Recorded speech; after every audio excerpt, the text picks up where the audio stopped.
3 American warships cut through the Strait of Hormuz like bait on a hook. The USS Truxtun, USS Rafael Peralta, and USS Mason moved slowly, visibly, deliberately through one of the most strategically sensitive waterways on the planet. From the Iranian coastline, IRGC commanders tracked them through scopes and radar screens. The ships looked exposed. They looked like easy targets sailing right through Iran's backyard. That was the point. What happened next wasn't just a military engagement. It was a masterclass in deception, patience, and modern warfare strategy. Iran walked directly into a trap so precisely engineered that by the time the door closed behind them, they had already handed the United States something priceless. The location of every hidden node in their coastal defense network that they spent decades carefully concealing. Let's talk about what actually happened here, because the full picture is far more significant than most people realize. For years, Iran's military doctrine in the Persian Gulf has been built around one core concept: the mosquito fleet. The idea is simple but effective. Rather than competing with American naval power directly, which Iran cannot do, the IRGC deploys swarms of fast attack boats, coastal missile systems, drone platforms, and mine-laying vessels, all dispersed across hidden positions along the Gulf coastline and on nearby islands. The goal is asymmetric pressure. Hit fast, disappear fast, make retaliation. Complicated and costly. This doctrine gave Iran genuine leverage. The Strait of Hormuz is the single most important oil choke point on Earth. Roughly 20% of global oil supply passes through it. Iran knew that if it could credibly threaten to shut that strait down or make it too dangerous for commercial shipping, it held enormous economic leverage over not just its enemies, but the entire global economy. So Iran invested heavily, quietly, over decades, building underground launch facilities, dispersed drone staging areas, weapon storage networks, and fast boat bases tucked into the coastline and island geography of the Persian Gulf. These were not easy targets to find. That was entirely the point. Then the United States decided to go hunting. The 3 destroyers weren't simply transiting the strait on routine passage. They were positioned as deliberate bait, highly visible, apparently vulnerable, designed to provoke exactly the kind of asymmetric response that Iran's doctrine calls for. American ISR assets were already in position, radar aircraft overhead, surveillance drones circling at altitude, satellite coverage locked in, naval sensor systems active across the region. The moment Iran's IRGC commanders saw what looked like an opportunity and launched their attack, every launch signature was captured in real time. Every attack vector was mapped instantly. Every position that fired, every site that activated, every piece of infrastructure that lit up during the engagement immediately revealed itself to American sensors. Iran had spent decades hiding this network. In about 20 minutes of combat, they showed the United States exactly where it was. The strikes that followed were precise and deliberate.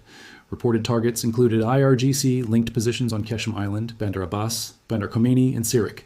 Coastal missile launcher infrastructure was hit. Drone staging facilities were struck. Fast attack boat bases were destroyed. Weapon storage and logistics facilities were taken out. Not a single American destroyer was damaged. The IRGC's famous Boghammer fast boats, the backbone of the mosquito fleet doctrine, were decimated near the Omani side of the strait. You can actually see the aftermath right now on commercial satellite imagery. There are sites still burning. The scale of what was destroyed tells you everything about how carefully the Americans had prepared for this moment. This is the strategic reality that makes this engagement so significant. Iran's entire leverage in any confrontation with the United States rests on the Strait of Hormuz and the threat network built around it. That network was the product of decades of investment, concealment, and careful dispersal. In a single engagement, significant portions of that infrastructure were identified and destroyed. Iran's grip on the strait has been materially weakened, and the hardest part about rebuilding it is that they cannot hide it again the same way. The Americans now know what to look for and where to look. On the diplomatic side, the situation remains deeply unstable. The United States had sent Iran a memorandum of understanding roughly 3 days before this report, proposing a framework where both sides agree to negotiate over the next 30 days while the blockade lifts and the strait reopens to normal commercial traffic. Iran was given a deadline to respond. That deadline passed with total silence from Tehran. No, yes, no, nothing. The silence itself tells a story. Inside Iran right now, there's a genuine internal power struggle playing out between the IRGC hardliners who want to continue the confrontation and the civilian government faction, which sees the economic devastation and wants a negotiated exit. Annual inflation in Iran is sitting at 50%. Food inflation has crossed 100%, meaning prices are doubling every single year. The rial has hit record lows. Iranians with means are leaving and taking their money with them. The regime, desperate for funds, has begun confiscating private properties, from citizens accused of acting against the state with no trial, no due process, nothing. Meanwhile, there has been a significant development regarding the supreme leader himself. For the first time since this conflict began in late February, an Iranian parliament member officially acknowledged that Mojtaba Khamenei was injured during the initial strike on Tehran. According to the official account, the blast killed those immediately around him, injured his kneecap and back, and he was on a staircase when the force of the explosion knocked him to the ground. The official insists he is recovering and in full health, but the supreme leader has not released a video, he has not released a voice recording, he has made no public appearance.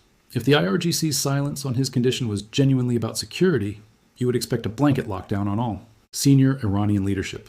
Instead, IRGC commanders are walking around. The foreign minister traveled to Pakistan. The parliament speaker has been appearing in negotiations publicly. The most logical explanation is that the supreme leader's injuries are significantly more serious than Iranian officials are willing to admit, and that is shaping how the entire Iranian political structure is making decisions right now. What we are watching is an adversary under maximum pressure from multiple directions simultaneously: military degradation, economic collapse, internal political fracture, and leadership uncertainty at the very top. The United States has handed Iran a clear choice. Come to the table or watch the network you and spent decades building get dismantled piece by piece. Iran has not answered yet, but the clock is running, and right now America holds every card.